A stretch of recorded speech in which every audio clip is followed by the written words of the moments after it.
buriya mu nkuru nyinshi zabayeho uzumva ubwicanyi bwagiye buba mu bihe bitandukanye, ariko kandi nanone bugahitana ubuzima bw'abantu benshi. Mu bushakashatsi twakoze twabonye urutonde rw'abayobozi bagiye bagira uruhare mu bwicanyi bwabaye mu bihugu byabo, bigahitana abatari bakeya nk'uko imbuga nyinshi zigenda zibigaragaza. Urugero rukunda gukoreshwa cyane ni abayobozi bo mu bihugu bya Afurika. Ahangaha uyu munsi nakuzana urutonde rw'abayobozi 10 babayeho n'abariho bagiye bagira uruhare ndetse cyangwa bashinjwa uruhare mu mfu z'abantu benshi bagiriye mu bihugu byabo. Uru rutonde turahera ku mwanya wa 10 tugana ku wa mbere. Wowe uraza kutubwira umuyobozi uragutungura utaruzi ko yenda ibyo byabayeho, cyangwa niba utaragize amahirwe yo gusoma. Ubu ngubu turagukorera icyo bita ubusesenguzi buturutsa ku banyamateka bagiye batangaza. Ndagusuhuje, nditwa Bruno Rwanda rw'ejo. Mu mwaka w'1982 mu burengerazuba bwa Cameroon habaye intambara yitirirwa Anglophone Crisis. Ibihumbi by'abaturage byarapfuye. Icyo gihe Paul Biya bimushyira ku mwanya wa 10 nk'umuyobozi wagize uruhare mu mfu z'abantu benshi kandi bari bayobowe nawe. Ku mwanya wa 9 turasanga uwitwa Isaias Afweriki. Uyu ava muri Eritrea, afatwa nk'umwe mu bayobozi b'igitugu gikabije. Abantu benshi bapfiriye mu magereza no mu gisirikare ku gahato kubera ubutegetsi bwe. Ku mwanya wa 8 turasanga uwitwa Sani Abacha. Uyoboye Nigeria hagati y'1993 kugeza mu 1998.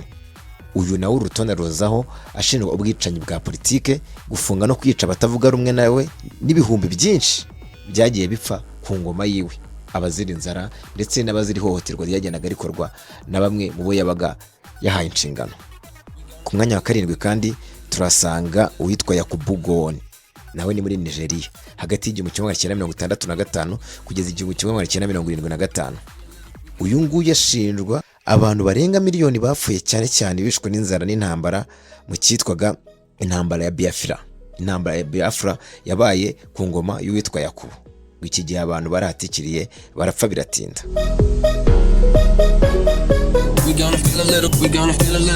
Ku mwanya wa 6 turasanga uwitwa Jean-Bédel Bokassa. Uyu yayoboye Central African Republic hagati y'1966 kugeza 1979. Yashinjwaga kwicwa ibihumbi by'abaturage harimo n'abanyeshuri. Abatarishwe n'inzara baziraga amaherere, abandi bakicwa n'intambara zahoraga mu gihugu cye ku gihe cy'ingoma ye.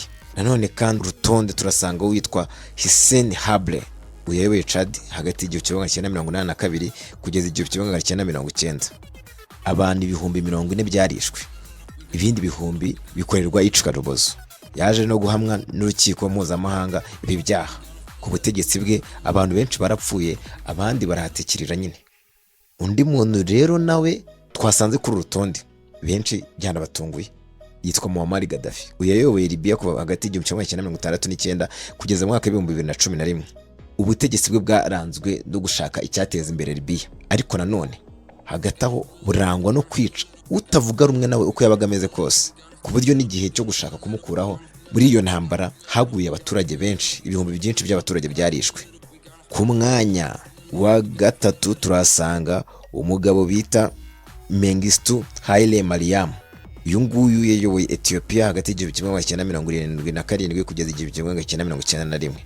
Ashinjwa kugira uruhare rw'imfu z'abantu ibihumbi 500, harimo abishwe n'inzara n'ishwa rya politike n'utavuga rumwe n'ubutegetsi nawe n'undi muntu wari wese wabayeho tabyumvaga kimwe aba mu gihugu cye wari mu buyobozi bwiwe. Icyo gihe yarahasize ubuzima.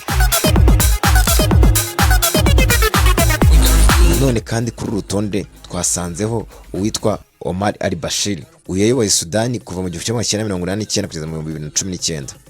Uyu nguyu ashinjwa kugira uruhare mu bapfuye barenga ibihumbi 300, abandi barahunga, abandi bararegeswa ku gihe cy'ingoma yiwe muri Sudani.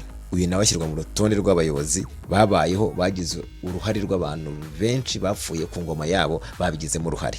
Uru rutonde kandi twasanzeho uwitwa Idi Amin Dada. Uyayoboye Uganda kuva mu 1971 kugeza mu 1979.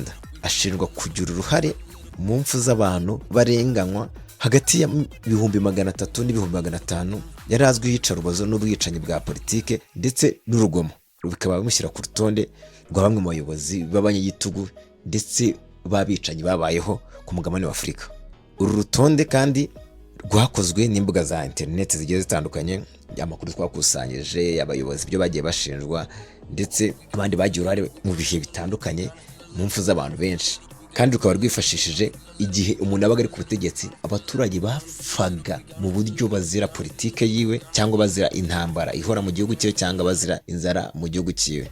Uru rutonde kandi rero uratungurwa n'umuntu twasanze ku mwanya wa mbere. Uru rutonde habayeho umuperezida bita Dr. Sindikubwabo Theodore. Uyu yayoboye u Rwanda mu mwaka w'1994 kuva ku itariki 7 z'ukwezi kwa 4 kugeza itariki 9 z'ukwezi kwa 7. Ku gihe cy'ingoma ye gusa habaye Jenoside yahitanye abarenga miliyoni bo mu bwoko bw'abatutsi mu Rwanda, abarenga miliyoni mu gihe cy'amezi 3. Abayobozi bayoboye ibihugu bakagira uruhare mu mfu z'abaturage babo. Uyu niwe mu perezida wari uri ku butegetsi hagapfa abaturage benshi ku mugabane wa Afurika kuri rutonde. Nuko tuba tubashije kwikumirwa, nanjye ndaho ndabashimiye. Ko nabivuze mu ntangiriro, izi aba estimation ndetse n'ubushakashatsi bukorwa, tugakusanya amakuru agenda ava ku mbuga ndetse n'izindi websites zigiye zitandukanye, ukareba abo bantu and then twebwe tugakora urutonde dushingiye ku mibare igenda igaragazwa n'imbuga zigiye zitandukanye. Niba ari amakuru agutunguye, nkorera muri comment mbwire. Ndagushimiye, nitwa Bruno Rwanda rw'ejo, Rwanda Inspiration 250. Tubane mu kanya.